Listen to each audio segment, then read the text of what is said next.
السلام عليكم حبايب قلبي، شلونكم؟ ان شاء الله الكل يكون بخير. طبعا شباب، رجعت لكم بعد غياب مدة السبب مو من عندي ومو انا اللي تركت ما عاد انشر ولا اني اللي ادخل بالموضوع كلياته.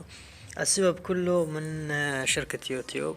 آه، حضروني لمدة اسبوع بسبب منشورات خصوص الفيسبوك الأمنية تبع تطير صفحات فيسبوك.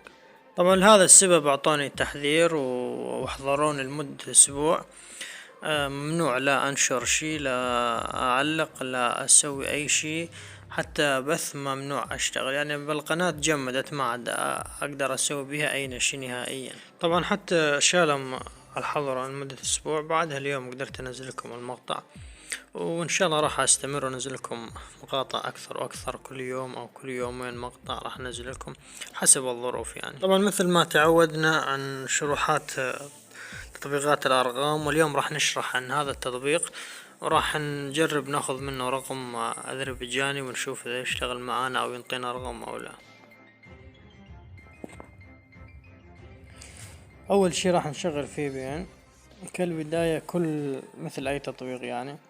نختار الولايات المتحدة، نختار سيرفر الولايات المتحدة. أتمنى تركزون حتى يكون الشرح واضح ومفهوم. اشتغل معنا الفي بي ان. نرجع خطوة لورا،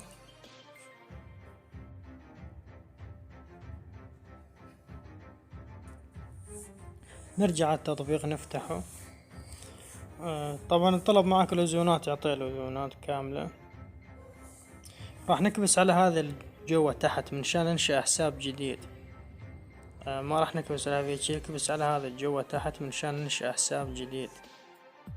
هذيك تكون عندك حساب جاهزين، ننشأ حساب جديد. طبعا حط أين أرقام، أين أحرف من عندك، وحط بالأخير كم رقم، انسخها والصقها بالباسورد هنا وسط، وارجع عيدها جوا زاد نفس الطريقة، ارجع السخها وادخل على التطبيق. طبعا هنا انفصل معاي، يقول النت ضعيف. حتى لو ما فتح معاك والنت ضعيف، زيد رقم، زيد رقم نفس الشي، رقم مثلا، استنى بس يحمل معانا. راح يفتح معاك على الواجهة هذه. اكبس على المربع الأسود هذا. احتمال راح تضطر تكبس عليه 5 مرات أو 8 مرات أو 10 مرات أو 15 مرة. كل ما يفتح معاك تكبس عليه، واحتمال يفتح معاك من أول مرة، يعني حسب النت عندك. فتح معانا أول مرة، راح نشوف ايش راح ينطينا رقم أو لا. استنى التطبيق بس يحمل.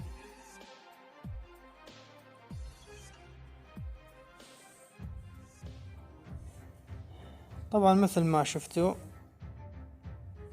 انطانا من أول مرة دخلنا عليه، انطانا رقم أذربيجاني. راح نجرب الرقم على الواتساب ونشوف الرقم إذا راح يشتغل معنا على الواتساب أو لا. راح ننسخ الرقم، نحط نسخ للرقم ونتأكد من الرقم إذا إنه شغال أو لا.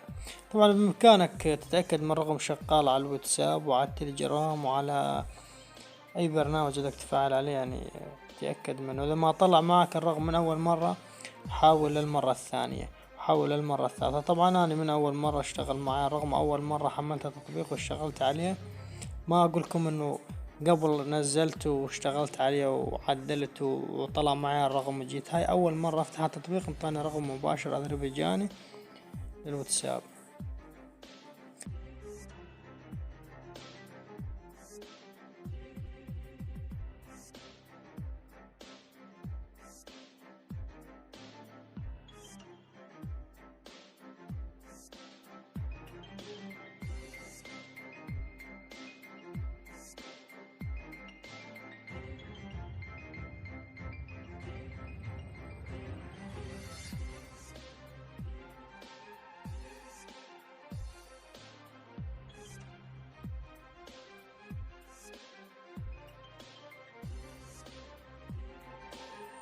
طبعا إذا طلعت معكم بالبداية كالواجهة هذه، معناته الرقم شغال 100%.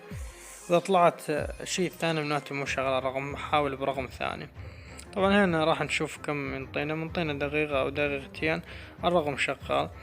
بس تخلص راح ننتهي اتصال ويجينا الكود راح نفعله على الواتساب. تعرفون باقي الطريقة، تنتهي اتصال راح يجي الكود لحاله على الواتساب.